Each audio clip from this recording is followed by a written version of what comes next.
On croit que c'est notre hypersensibilité qui nous fait souffrir, et pourtant, c'est tout l'inverse. Ce qui fait mal, ce n'est pas de ressentir tout fort, c'est tout ce que tu fais pour essayer de ne pas être hypersensible. Hello à toi, comment tu vas? Bienvenue dans ce podcast, une pensée à voix haute. Aujourd'hui, on va parler de l'hypersensibilité, pourquoi l'hypersensibilité n'est pas un problème et comment justement bien la vivre.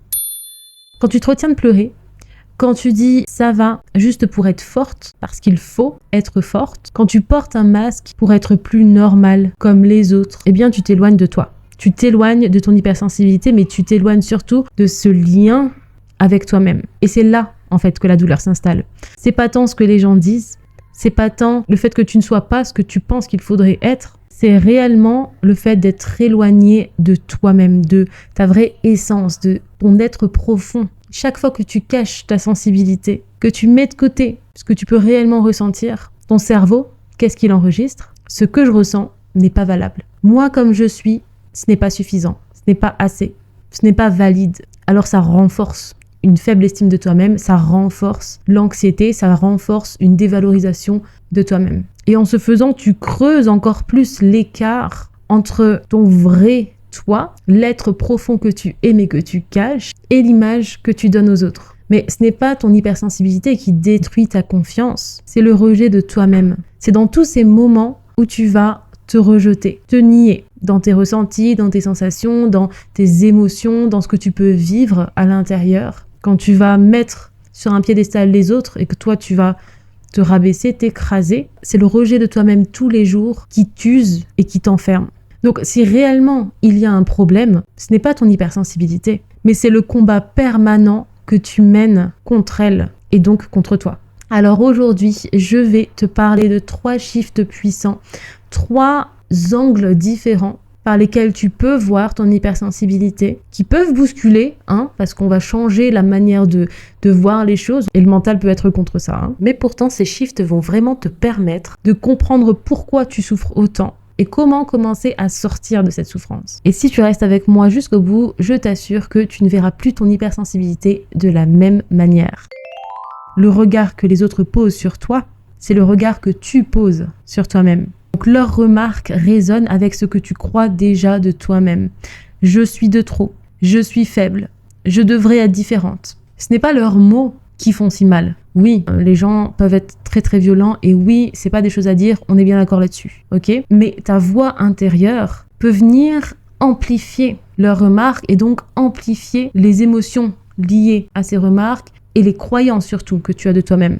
Et cette voix intérieure qui nous rabaisse, qui nous dévalorise, on l'a construite en se forçant à cacher qui on est. Justement, si j'ai grandi avec cette idée que je suis différente, que c'est une mauvaise chose d'être différente, que je suis trop sensible, j'intègre l'idée, je l'expérimente dans différentes situations tout au long de ma vie, mais comme c'est un trigger pour moi, comme c'est quelque chose que je ne veux absolument pas vivre, parce que ça me fait mal et parce que c'est rabaissant finalement vers soi, eh bien je vais cacher des facettes de moi qui, selon moi, reflètent ces croyances que je suis trop sensible, je suis trop différente, etc., etc. Ok, donc petit à petit, on va venir se cacher en fait soi-même et on va vivre comme un caméléon, comme ça. On va s'adapter à chaque situation, chaque interaction, chaque personne qu'on a en face et on va beaucoup moins vivre pour soi, par soi, tu vois. Pareil pour nos émotions. On croit qu'on se protège en évitant de ressentir, en cachant nos émotions. Mais c'est pareil, à chaque fois que tu renies l'émotion, que tu ne la vois pas, que tu ne veux pas l'accepter, que tu la refuses, tu envoies un message clair à ton être profond. Non, ne te montre pas comme ça, tu n'es pas assez comme ça, on doit être différente pour être aimée. Quelle violence! Quelle violence envers soi-même! J'ai mal, mon cœur crie. On se rend pas compte à quel point on est notre pire ennemi, on se rend pas compte à quel point se dévaloriser, ça va influencer ça va influencer toute notre vie. Ok, chaque pensée, chaque situation qu'on va vivre, on va le vivre à travers nos croyances, notre manière de nous voir nous-mêmes. Je vais avoir plus tendance à me décourager face à une offre d'emploi qui m'intéresse si je me sens nulle, si je me sens incapable, si je me sens pas compétente. Tout part de là en fait, tout part de la manière dont tu te perçois. Si je me perçois comme une personne qui peut le faire, qui peut dépasser une situation, évidemment, j'aurai plus d'aisance à la dépasser. Évidemment, je vais plus oser finalement. Donc c'est la perception que tu as de toi-même, le fait que tu te dévalorises, qui va ronger ton estime de toi-même. C'est pas l'hypersensibilité, c'est pas le fait que tu ressentes des émotions, c'est pas le fait que tu penses différemment des autres. C'est parce que le fait que je pense différemment des autres, je le vois comme quelque chose de mal. C'est ça qui va venir ronger ton estime de soi. C'est ça qui va t'auto-flageller et faire que tu ne vas pas bien vivre ton hypersensibilité. C'est plus ce qu'on pense de l'hypersensibilité qui va faire qu'on va bien ou mal la vivre. Plus tu caches qui tu es, plus tu renforces cette idée négative que tu n'es pas assez, que tu n'es pas valable comme tu es dans ton hypersensibilité. C'est ce conflit intérieur qui va venir nourrir ton anxiété, cette dévalorisation qui va faire que tu vas détester ton hypersensibilité. Donc on veut être clair ici, ok? Les émotions intenses que tu vas ressentir, ce n'est pas un problème que tu les ressens de manière très intense. Alors évidemment, parfois c'est challengeant, parfois c'est assez compliqué à vivre dans le sens où on ne sait juste pas quoi faire. Mais c'est vraiment une compétence de gérer ses émotions, même si j'aime pas du tout le mot gérer ses émotions. Mais en tout cas, c'est une vraie compétence d'en faire quelque chose, en fait, de ces émotions. Et pas seulement de les nier, de faire comme si elles n'étaient pas là. Ça, ce n'est pas sain du tout. Donc, ces émotions intenses que tu ressens, elles ne sont pas là pour te piéger ou te fragiliser ou te faire souffrir, ok? Pas du tout. Tes émotions sont des signaux ultra précis de ce dont tu as besoin. Mais quand tu refuses de les écouter, elles s'amplifient, elles s'emballent, elles se maintiennent. Et la dévalorisation peut prendre encore plus de place. L'anxiété aussi peut prendre encore plus de place. Ton corps, par tes émotions, crie plus fort dans les messages qu'il veut t'envoyer parce que tu n'as pas entendu ce qu'il voulait dire, ou je dirais même parce que tu n'as pas écouté ce qu'il voulait dire. Je ne sais pas si tu perçois la nuance, ok? Très souvent, quand, on a une gêne au niveau du corps ou quand on ressent des émotions, on les entend, mais on les écoute pas forcément. Donc ton corps va manifester des sensations, de la gêne, de la douleur, parce que justement les murmures que ton mental et tes émotions t'ont fait part, ok, t'ont partagé, t'ont envoyé comme message, n'ont pas été écoutés. Donc le corps va prendre un peu plus de place dans sa manifestation au niveau des douleurs, des gènes, etc. Parce que le message avait été envoyé, mais il n'a pas juste été écouté. Les émotions sont des messages. Et les douleurs, les gènes que tu peux avoir au niveau physique sont aussi des messages. Mais disons que c'est plus facile d'être conscient d'un symptôme physique, ok, j'ai mal aux dents, j'ai mal au ventre, j'ai mal à la tête, que d'entendre le message d'une émotion, par exemple, que d'entendre les messages du mental, qui peuvent soit paraître plus subtils ou moins compréhensibles de prime abord, et plus faciles aussi à mettre de côté. Donc ton corps crie plus fort pour faire passer les messages qui n'ont pas été entendus à la base, par les émotions et par les pensées répétitives, ok, qui clairement veulent dire qu'il y a aussi un message à écouter. Ok, des besoins peut-être non comblés. Si je rumine sur une situation pendant très très très longtemps, très souvent la rumination est négative, eh bien c'est peut-être qu'il y a quelque chose à aller voir là-dessus. Qu'est-ce que j'avais besoin pendant cette situation particulière? Peut-être que je sentais que la situation a été injuste. Alors je vais ruminer. Ton corps, ton mental t'envoie des messages. Et lorsqu'on a du mal à écouter au niveau des émotions, eh bien l'énergie de l'émotion va se transformer en quelque chose d'un peu plus moche au niveau du corps. Ça peut être un truc tout bête ou un mot physique avec plus de conséquences, ok? Et c'est pour ça que c'est essentiel vraiment d'apprendre à écouter ces émotions et surtout de les considérer en fait. De pas les renier, de pas faire comme si elles n'étaient pas là, de pas dire oh ça va passer, de pas dire oui mais là j'ai autre chose à gérer. Ok, reviens-y alors. Reviens-y. Parce que t'inquiète pas que sinon elle va revenir et t'auras vraiment pas envie de ça.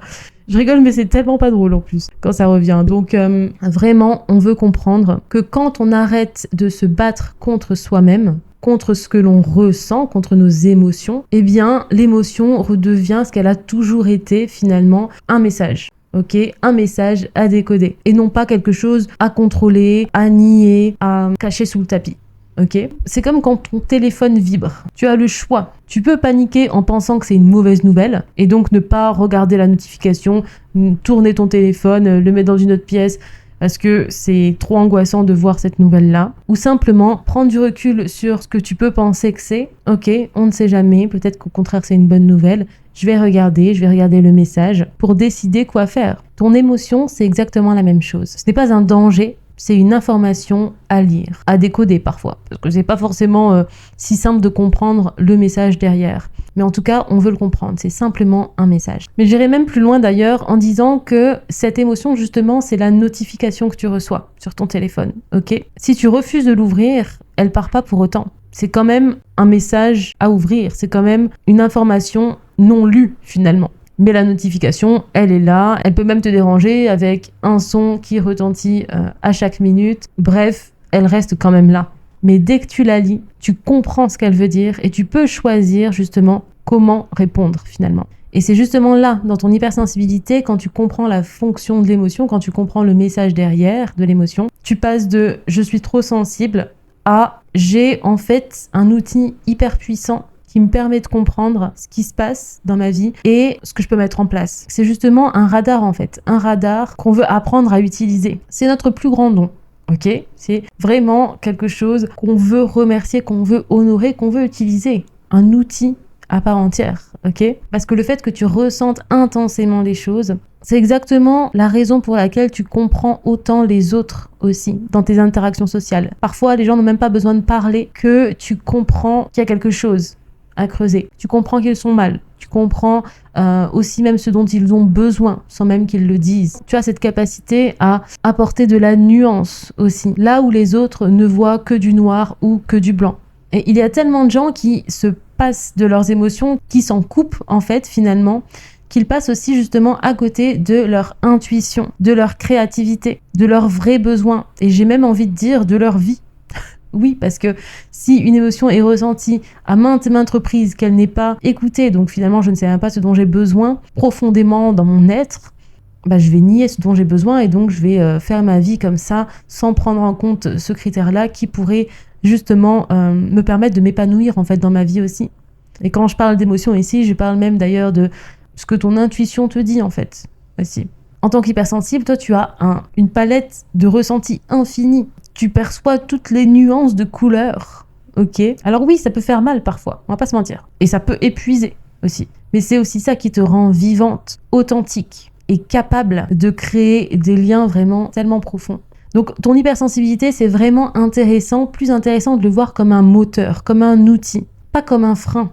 Parce que c'est toi que tu vas freiner en fait dans ta vie. C'est toi que tu vas te limiter. Ah bah non, je suis trop comme ça, donc je peux pas aller vers cette personne, de toute façon, elle m'aimera pas, je mérite pas. Okay, on veut plus se cacher, on veut plus mettre notre hypersensibilité dans une cage. On ne veut pas lui jeter des tomates dessus. Ok, non, non, non. On veut l'honorer, on veut lui mettre des fleurs, on veut l'embrasser, on veut la mettre en lumière en fait, l'éclairer. Donc passons maintenant au troisième point que je voulais aborder ici, c'est que notre société qui ne comprend pas forcément l'hypersensibilité, qui a tendance justement à la pointer du doigt comme si c'était une mauvaise chose, elle va venir nous apprendre à se contrôler. Contrôle-toi, faut pas pleurer, faut pas être émotive, c'est une faiblesse. Pourquoi tu penses que ton hypersensibilité est une faiblesse et qu'il faut pas être différent comme tu peux l'être ?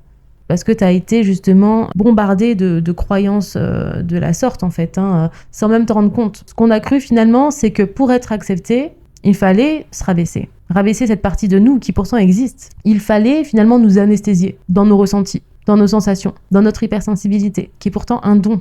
Mais tu vois, si au lieu finalement d'être moins sensible, tu apprenais à construire un environnement qui au contraire honore aussi ton hypersensibilité, qui respecte ton rythme, tes besoins, ton espace. Tu n'aurais plus besoin de lutter contre toi-même puisqu'on t'honorerait pour ce que tu es. C'est pas le but de lutter contre soi-même et c'est tellement violent finalement de se dire qu'on lutte contre une partie de soi-même, on attaque une partie de soi-même qui pourtant, parce que je sais qu'il y a une partie de toi qui trouve ça beau, qui trouve ça important en fait de l'être pour chacun d'entre nous. Chaque être humain devrait être sensible finalement. Alors ça ne reflète pas du tout ce que l'on veut de s'attaquer, d'attaquer notre hypersensibilité, de la cacher sous le tapis ou dans le placard. Ça n'a pas de sens de lutter contre soi-même. Ça n'a pas de sens et c'est hyper violent. Le but n'est pas qu'on change notre manière d'être. C'est uniquement la manière dont on se perçoit soi-même. À partir du moment où je me respecte dans mon hypersensibilité, de mois à mois, eh bien ça va se refléter aussi dans mes relations, dans mon travail, le travail que je vais choisir, les situations de vie que je vais vivre. Je vais réagir différemment en fait, en faveur de ce respect envers moi-même, en faveur de cette bienveillance que je vais nourrir avec moi-même et donc en faveur de mon bien-être aussi. On veut passer de la perception que l'on a d'hypersensibilité 1 est un problème, il ne faut pas être hypersensible, à ce niveau de perception de mon hypersensibilité est une boussole dans ma vie. C'est un guide aussi. Si tant est qu'on la comprenne bien et qu'on perçoit réellement ces messages. Et quand tu changes de vision, vraiment, tout change dans ta vie. Tu ne vas plus te battre contre toi-même. Tu comprends que ton hypersensibilité, ce n'est pas un poids à gérer, à porter. Mais c'est un message, un langage à apprendre, comme si tu apprenais une nouvelle langue. Quand on se perçoit de cette manière-là, on va aussi avoir moins tendance à accorder toute l'importance au regard des autres. À ce qu'il dit, ça doit être vrai. Il pense ça de moi, ah bah oui, ça veut dire que c'est vrai, ah purée, je suis une mauvaise personne. Cette personne-là qui m'a vu peut-être 2 secondes dans sa vie, elle a totalement raison sur ma personne que je connais depuis 20 ans, 25 ans, 30 ans. Et quand on arrête de croire qu'on doit simplement s'ajuster à ce que les autres disent, à ce qu'on pense que les autres attendent de nous, alors que ça fait pas sens pour nous. Quand on arrête tout ça, on découvre à quel point notre intuition, notre créativité, nos émotions nous rendent uniques et sont vraiment un cadeau pour soi, mais aussi pour le monde. Et je dis pas ça parce que je suis hypersensible aussi, mais c'est la vérité. Il n'y a pas de raison à ce que l'hypersensibilité soit une mauvaise chose. Il n'y a aucune raison. Tout ce qui est compliqué, c'est savoir justement gérer les émotions, donc développer les compétences pour la gestion des émotions, mais tout aussi comment je fais quand je me sens épuisée, parce que l'hypersensibilité, c'est pas que les émotions. Comment je fais quand je me sens épuisée? Où est-ce que je peux trouver du soutien? Comment je peux créer l'espace pour moi aussi, pour m'adapter par rapport à ce que je peux vivre? Tout ça. Donc voilà, on veut vraiment comprendre que ce qui nous fait mal vivre notre hypersensibilité, c'est vraiment le discours intérieur qu'on peut avoir par rapport à cette hypersensibilité. Le fait au contraire de mettre les autres sur un piédestal, ce qu'ils pensent sur un piédestal. Mais ce qui va vraiment te permettre de switcher, c'est de comprendre que tu n'as pas besoin d'être moins sensible pour être bien, pour être une bonne personne qui est aimée, qui est considérée, qui est écoutée, qui est respectée, qui est acceptée. C'est en décidant dès aujourd'hui de ne plus t'éteindre pour rentrer dans une case, mais d'apprendre au contraire à faire de ta sensibilité un plus, que tu vas t'épanouir dans ta vie, que tu vas adorer ton hypersensibilité, que tu ne voudras pas qu'elle parte en fait. C'est le cas pour moi aujourd'hui. Je suis tellement heureuse d'être hypersensible, ça me permet tellement de choses dans ma vie. Ça me permet d'expérimenter la vie différemment et en tout cas comme j'aime la vivre finalement. Donc voilà, tu as besoin d'appréhender ton intensité au lieu de la fuir. Parce que c'est vraiment elle qui contient tes plus grandes forces. Et c'est d'ailleurs exactement ce que je t'enseigne dans mon programme Hypersensible et Sereine. Donc si aujourd'hui tu en as marre de te cacher de qui tu es, si tu veux sortir de ce tourbillon anxieux,